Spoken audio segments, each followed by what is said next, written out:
In places broken by war, there are two groups of people who need our protection most. The first group is the families, the children, the ordinary people who did not ask for the fighting.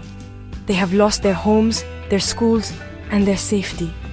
They are just like us, with dreams for their future and love for their families. They are caught in a storm they did not create. The second group is the aid workers. These brave people run towards the danger when everyone else is running away. They bring food when there is none. They bring medicine for the sick and injured. They are a sign of hope in the darkest of times. We must protect both of these groups. Protecting civilians is a basic rule of our shared humanity.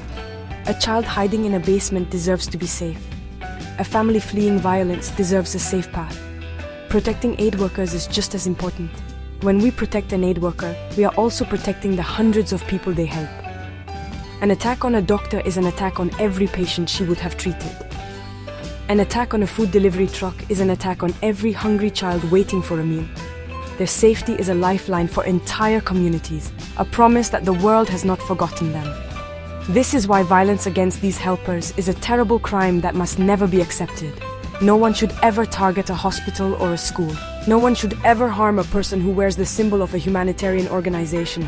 These are not just rules of war, they are rules of being human. When these rules are broken, we all lose a piece of our humanity. The world becomes a more dangerous place for everyone. We must speak out loud and clear every single time. We must demand that leaders and armies respect these laws and hold accountable those who do not. The shield that protects aid workers is not made of metal or force. It is made of respect and international agreement.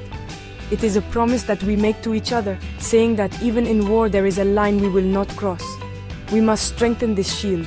We must teach our children about it. We must remind our leaders of it. The safety of a nurse in a field hospital in a faraway land is connected to our own safety. It is a measure of our world's compassion and our collective will to choose hope over despair and kindness over cruelty. It is not enough to send help after a crisis has already begun. We must also look at why these terrible situations happen in the first place. Often conflicts grow from the ground of poverty and inequality. When people do not have enough food to eat, or a chance to get an education, or a way to earn a living for their families, they can feel hopeless. Desperation can make people vulnerable to anger and violence. By fighting poverty, we are not just giving people money or food.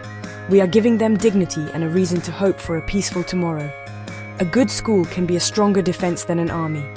Another great challenge that plants the seeds of conflict is climate change.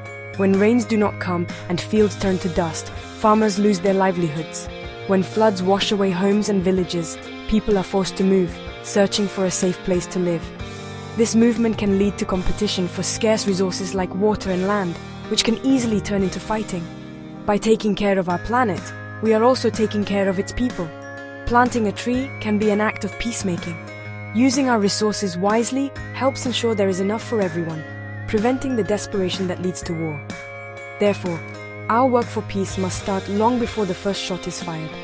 It starts in the classroom where every child, especially every girl, has the chance to learn and dream. An educated girl will lift up her entire community.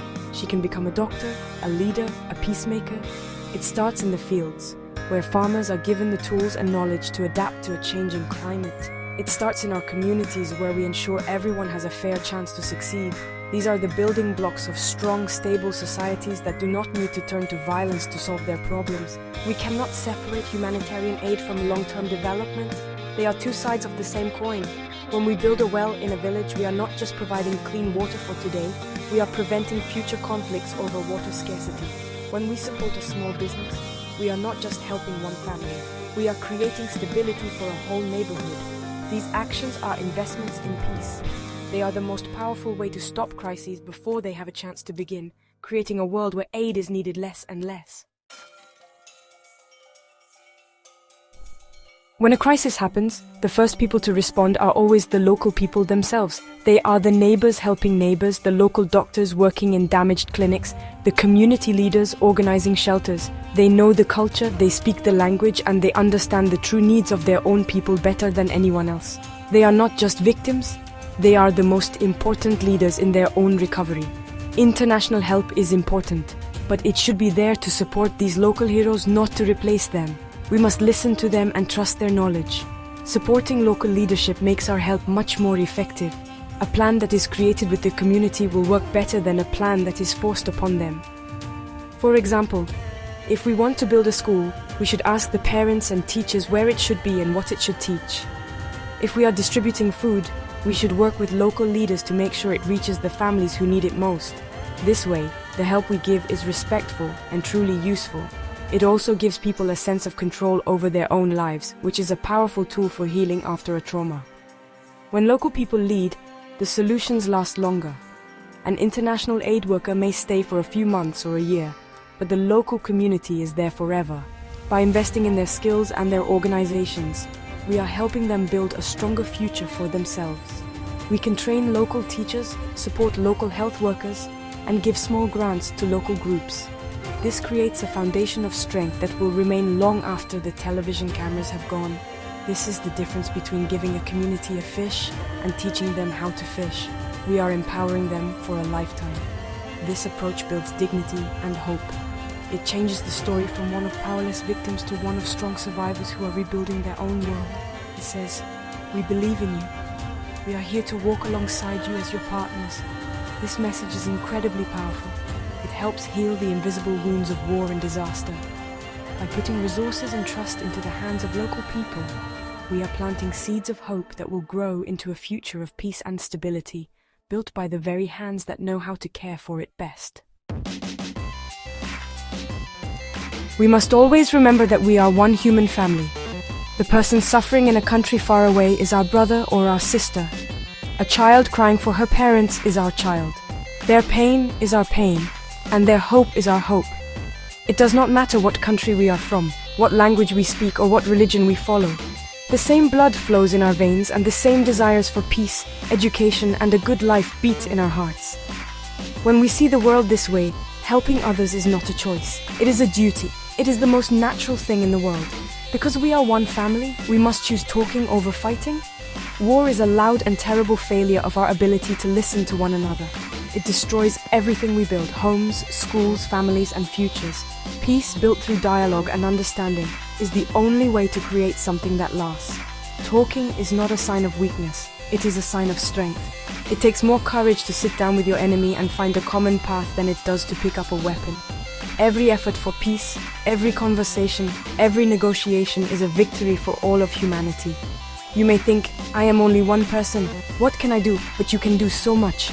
Every great change in the world started with one person who dared to care. You can use your voice, speak up for the rights of refugees and for the protection of aid workers. Write to your leaders, share stories on social media. Education is a powerful weapon for peace. Learn about the root causes of conflict and teach others what you have learned.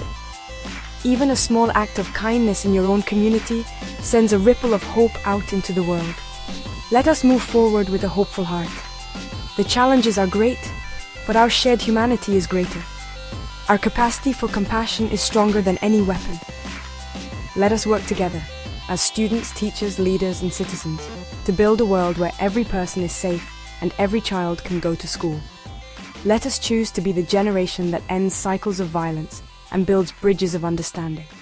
We can be the ones who protect the helpers and the helped.